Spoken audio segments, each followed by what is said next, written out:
Hey, greetings everyone. It's Mar, and as you can tell from the title, it's another vlog. It's been a while since I've done one, and as you can tell from the background, we are in a different venue, and it's been a while since I've been consistently uploading content. And outside of the few people I deal with on a daily basis at work, and a few of you on here I talk to, you probably wondering why. I know at the time I upload this, you saw that there was a random Everybody Loves Raymond review that I put up that's out of order with the rest of them, and part of the reason why is connected to this. Now, the reason for the change of background is that I'm no longer living in Wildemar. I'm still living in Riverside County, but instead of there, I'm now living in Riverside, California proper, the city. Downtown Riverside to be specific. Now, the reason for that is that a little over a month ago now, my grandmother passed away.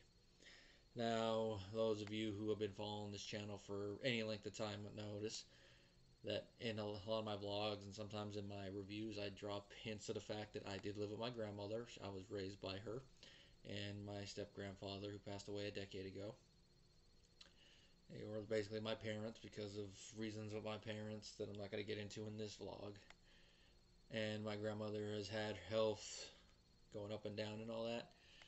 Well, for the last half a year, more or less, she's been having more issues, and she's had more bad days than good days.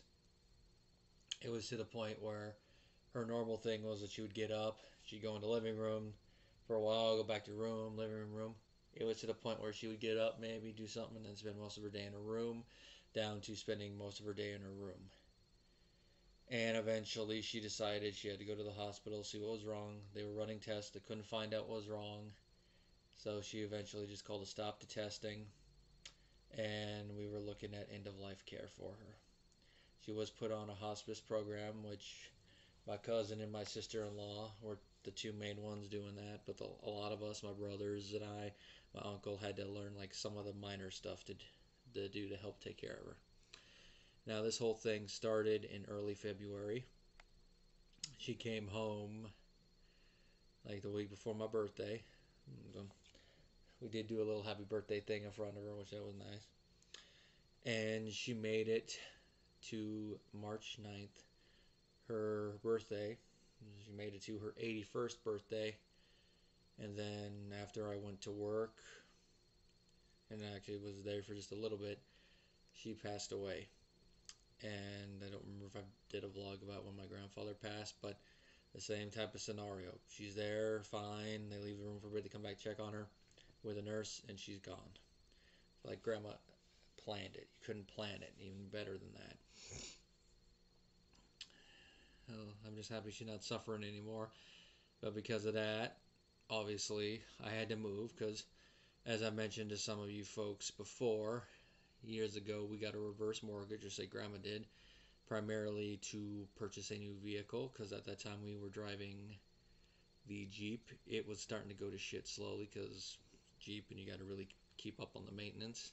And she wanted a more reliable one, which we got the Corolla, which this is not the first time this is the first time but not the last I'll be mentioning it in this video. Got the Corolla, did some other stuff around the house.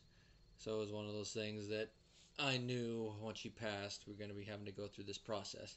But I just didn't think it was going to be like this, to the point where we'd had to clear the entire house out right away. But that was because of the two options we had. Now, the two options were we let the reverse mortgage company just take complete control over everything and it's 30 days, get your shit and get out. Or we could list the house ourselves. When it sells, the company gets the main chunk of the money, depending on what it sells for, any fees, and then whatever is left over goes to me and my brothers because we are the heirs according to grandma's will. Now, the house, as I am recording this, has sold and is an escrow, so now we got to get everything out that's left. Now, I have basically all the stuff that I want to take with me out. Now, some of it is not set up, which I was going to do more room show-off video once I do get everything set up. But I'm just going to show you where I'm at, so please forgive a little bit of shaky cam here.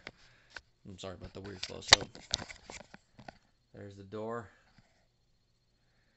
There's a corner with my abuela's two end tables. I left the other one because it's not that salvageable. That right there is a secondary bed thing that'll be going in another room. There's the bed that came with the room. Primary dresser, primary TV, clothes basket, lamp, nightstand thing, and in there, that is the secondary bedroom for this one. I know somebody's gonna say secondary bedroom. Well, that's because of the house that I am a tenant at. I'm renting the master bedroom, or what would be considered the master bedroom, because this house was built in 1908, and looking around, you can definitely tell with how the windows are, some of the fittings with the doors, definitely got that retro feel. But you can tell there are places where they added stuff in later. That side room behind me is one of them, because without that, this room is no bigger than the other two rooms that are actual bedrooms. And with that added thing, it becomes a bigger one. So it's like you got the master bedroom, you got a little side parlor for the master bedroom. And because of that, my rent is $300 more than my fellow tenants. But I can afford it. But it's one of those things where I gotta really watch spending. Because, yeah, budget and all that. Which is going to be the main thing that the first couple months I'll have to get used to, is having to control spending, because actually having to pay rent and all that, even though more or less it will balance out to what I was paying before, but then when all the other bill stuff, most of which thankfully it's usually like a once a year thing, like the AAA payments once a year, Amazon Prime's once a year, but with how things are going, I might next year when I renew put it down to monthly, but that's going to depend. Really cutting back on the streaming just to what ones I am going to watch. Which right now is mainly Hulu, Disney Plus, which I got that as a bundle, Netflix, which I got to check to see if my brother canceled that or if he just put it in his name. And then Prime, of course, since I already paid for shipping, got that service, and then a couple add-ons for it. Then, of course, my phone. It's one of those ones I got to look at the date it's due. Make sure I don't do any like fun expenditures until the bills for that pay period are done, or wait until the end of the month, just let money sit, and then once the rent and all the other bills are paid, then I can do like maybe one or two fun purchases a month. Which means like for video games, really gonna have to go with waiting for it to be on sale, unless it's one I'm really looking forward to, and then put a little aside here for that, a little side there for that. Now an upside is a one bill in 2 months, well, about a month's time, will no longer be there, and that's $255 a month I pay for the Highlander, because soon that will be paid off. So there's a good thing there. No more Highlander payment. So that's $255 a month. That's more equity. The credit card one, maybe in a couple months, will probably go down. I just got to remember not to use that, but with the moving and all that stuff. Now, with it going to that, I did have to take a loan for my 401k, so it took $6,000. Decent part of that went to deposit and first month's rent, and then other like moving stuff, like it was $600 just to pay the moving crew to move all my stuff, mainly because I can't quite line up with my schedule for other people to assist me unless like I took a day off for bereavement in my other days, but didn't really want to waste them. And then like other stuff I gotta buy for the house and all that, so it's like, yeah, and plus some other stuff I don't want to go into here. Now, I am more or less used to being over here now. Just got to get used to everything else, the fun parts of actually doing 100% adulting now. Now, another thing that I'm bring up in this, like I said about the Corolla, is I no longer have it. And that ties into something I was actually waiting for this whole thing to settle before I mentioned it on here or in any social media, and that was back on December 6th, I was involved in a DUI related accident. No, I was not the one who was the DUI person.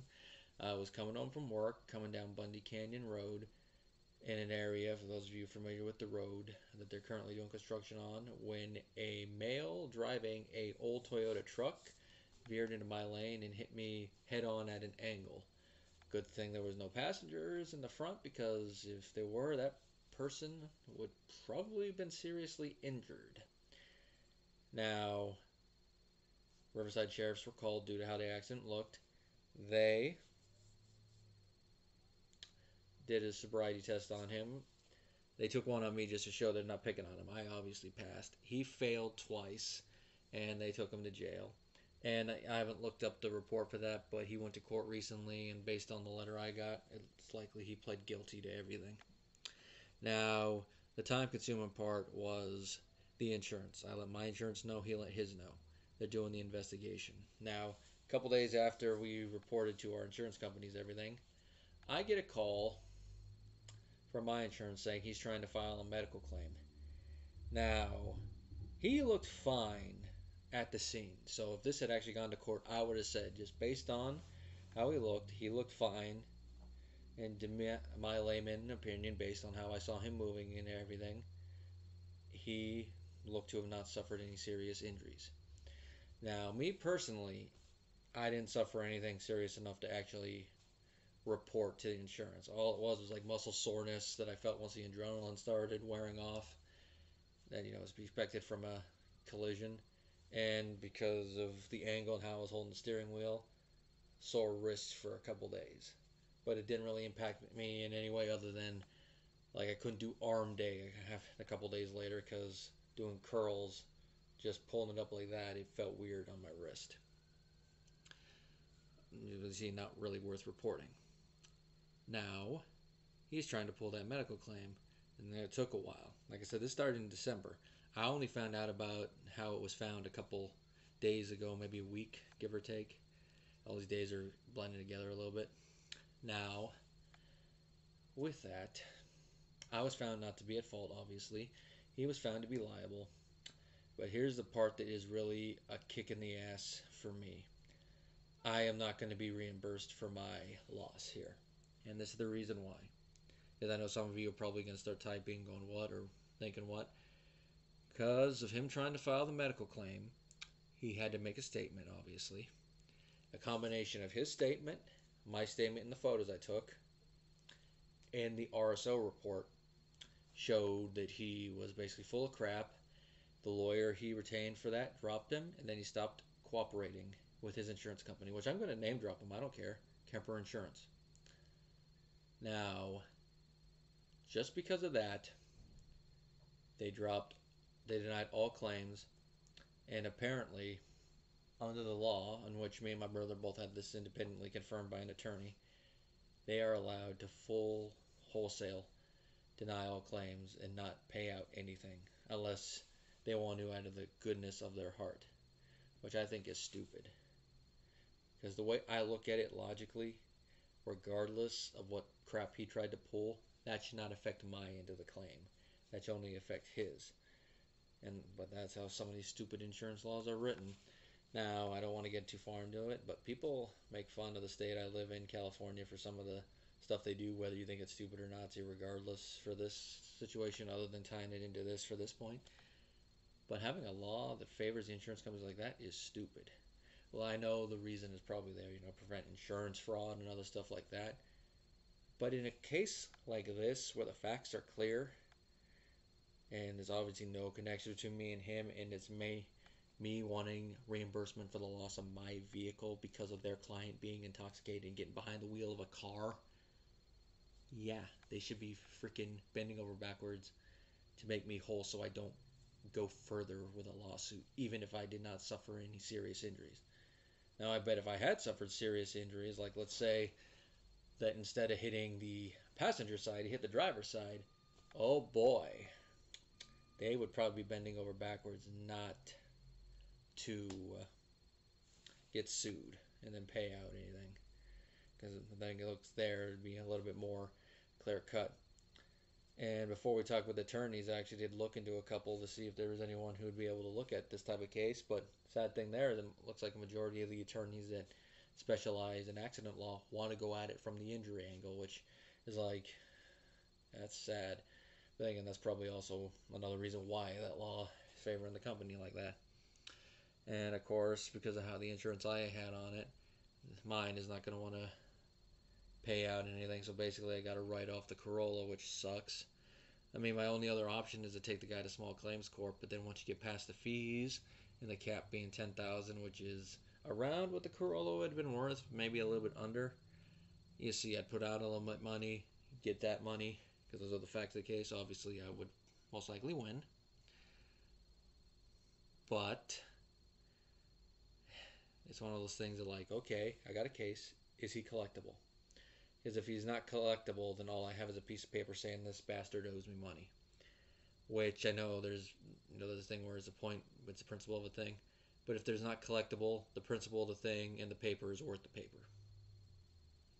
So it's one of those things like, yeah, I just want to write it off. Now, if I really want to be vindictive, I still could take him there, just hold it there, keep my eye on his finances, wait for him to, inheritance or something, and then make sure it's thrown at him. That's if I was vindictive on it. At this point, I just want to wash my hands of that whole thing. He got punished by the law. It's just stupid. It just is a bunch of bullshit, and just makes things more difficult on my part, mainly because now I technically do have to pay more money for gas. I mean, I was still paying a decent amount before gassing up the two vehicles, but the thing there is, at most I was taking the Highlander to work twice a day. Excuse me, twice a week. Most of the time I was driving the Corolla, which they more or less get the same amount of miles, but the Corolla takes less gallons for that same distance. So spending a lot less for the same effort. So there's that. Well, that's one of the expenses I got to keep an eye on. That's why I'm thinking down the road, once the Highlander's paid off, maybe looking into trading it in and getting a more economically viable vehicle for what I have now. Because before, when I had two, it was nice to have the Highlander, but now with that, like, it's one of the things I got to look into and be like, alrighty, if that's what I do, I got to make sure I get a good one, because I don't want to get a lemon and be like, ah, crap. And I think if you guys have heard the noises so far, yes, Odie is still with me. Right there. Say hi to the camera, Odie. And he's one of the reasons that the deposit was more, because pet.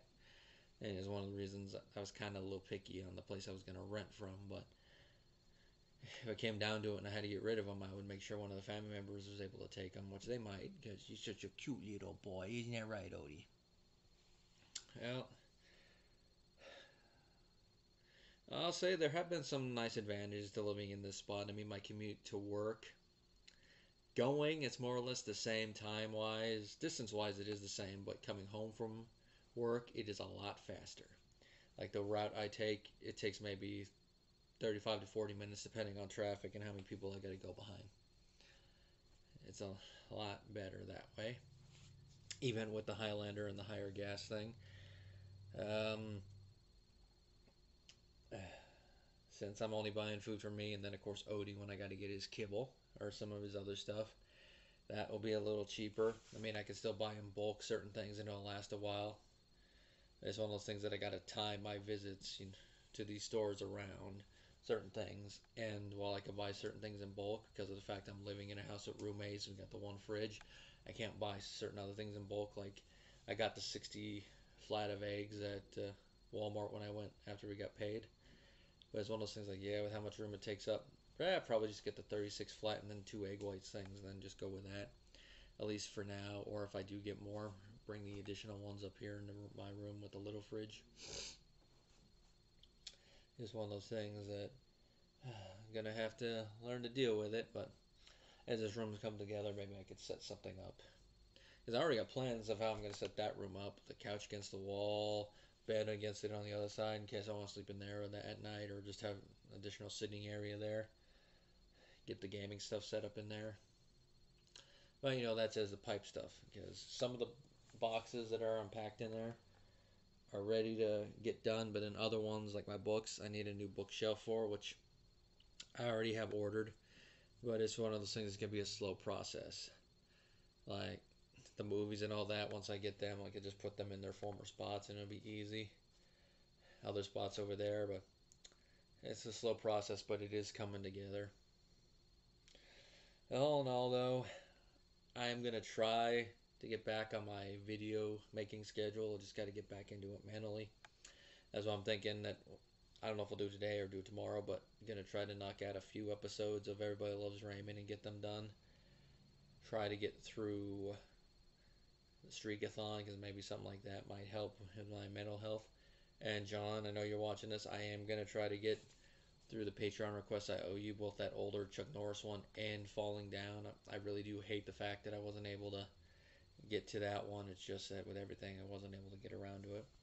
And of course, I haven't checked my Patreon with all this, but if you have sent in your request for your next request, send it to me just so I can get them. Because at least when it comes to me reviewing actual movies, I do plan on those being the next ones.